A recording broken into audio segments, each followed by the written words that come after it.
Victorious Taliban focus on governing after U.S. withdrawal. The Taliban reveled in their victory after the American withdrawal from Afghanistan, reiterating their pledge Tuesday to bring peace and security to the country after decades of war. Their anxious citizens, meanwhile, are waiting to see what the new order looks like. Having humbled the world's most powerful military, the Taliban now face the challenge of governing a nation of 38 million people that relies heavily on international aid, and imposing some form of Islamic rule on a population that is far more educated and cosmopolitan than it was when the group last governed Afghanistan in the late 1990s. Thousands who had worked with the U.S. and its allies, as well as up to 200 Americans, remained in the country after the massive airlift ended, with the last U.S. soldiers flying out of Kabul International Airport just before midnight Monday.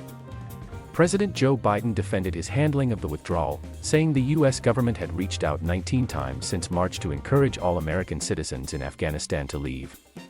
Turbaned Taliban leaders flanked by fighters from the group's elite Badr unit toured the airport Tuesday and posed for photos. Afghanistan is finally free, Hikmatullah Wasik, a top Taliban official, told the Associated Press on the tarmac. Everything is peaceful. Everything is safe. He urged people to return to work and reiterated the Taliban's offer of amnesty to all Afghans who had fought against the group over the last 20 years. People have to be patient, he said. Slowly we will get everything back to normal. It will take time. A long-running economic crisis has worsened since the Taliban's rapid takeover of the country in mid-August, with people crowding banks to maximize their daily withdrawal limit of about $200. Civil servants haven't been paid in months and the local currency is losing value. Most of Afghanistan's foreign reserves are held abroad and currently frozen. We keep coming to work but we are not getting paid, said Abdul Maqsood, a traffic police officer on duty near the airport. He said he hasn't received his salary in 4 months. A major drought threatens the food supply, and thousands who fled during the Taliban's lightning advance remain in squalid camps. Afghanistan is on the brink of a humanitarian catastrophe, said Ramaz Al-Akbarov, the local UN humanitarian coordinator. He said $1.3 billion is needed for aid efforts, only 39% of which has been received. The challenges the Taliban face in reviving the economy could give Western nations leverage as they push the group to fulfill a pledge to allow free travel, form an inclusive government, and guarantee women's rights. The Taliban say they want to have good relations with other countries, including the United States. There are few signs of the draconian restrictions the Taliban imposed last time they were in power. Schools have reopened to boys and girls, though Taliban officials have said they will study separately. Women are out on the streets wearing Islamic headscarves, as they always have, rather than the all-encompassing burqa the Taliban required in the past. I am not afraid of the Taliban, said Masuda, the 5th grader, as she headed to school on Tuesday. When the Taliban last ruled the country, from 1996 to 2001, they banned television, music, and even photography, but there's no sign of that yet. TV stations are still operating normally and the Taliban fighters themselves can be seen taking selfies around Kabul. On Tuesday, the sound of dance music trickled out of an upscale wedding hall in Kabul, where a celebration was in full swing inside. Shadab Azimi, the 26-year-old manager, said at least 7 wedding parties had been held since the Taliban takeover, with festivities moved to daytime because of security concerns. He said the Taliban have yet to announce any restrictions on music, but that wedding singers have cancelled out of caution, forcing him to use tapes.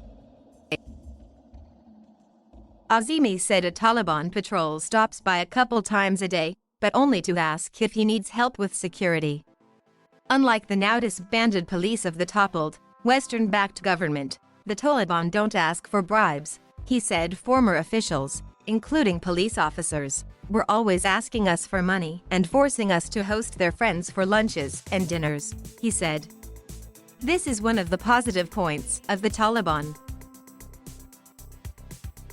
Abdul Wasik, 25, runs a women's clothing shop in downtown Kabul selling Western-style jeans and jackets.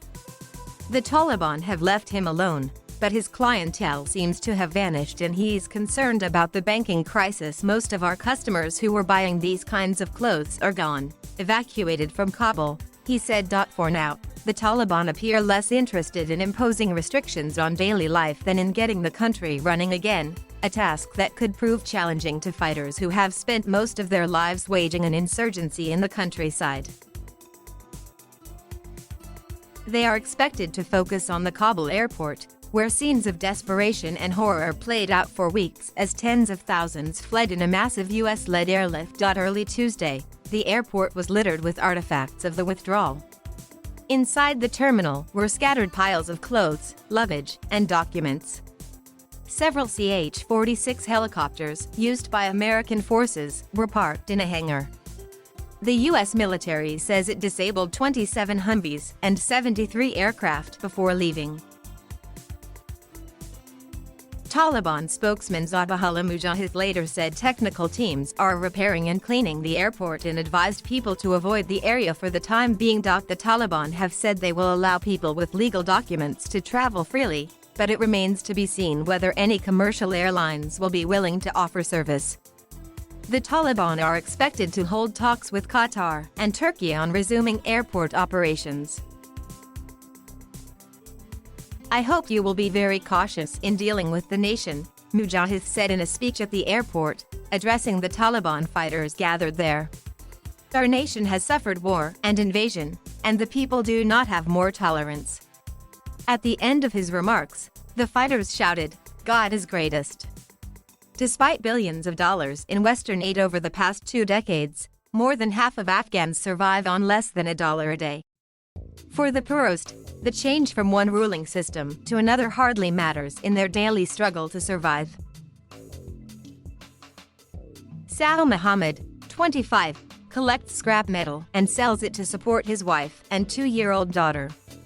On a good day, he makes about $5. "I don't feel that anything has changed in my life since the Taliban took over Kabul," he said.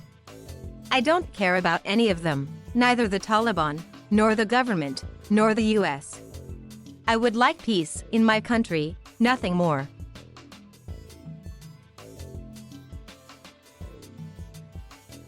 Thank you for watching. Please subscribe.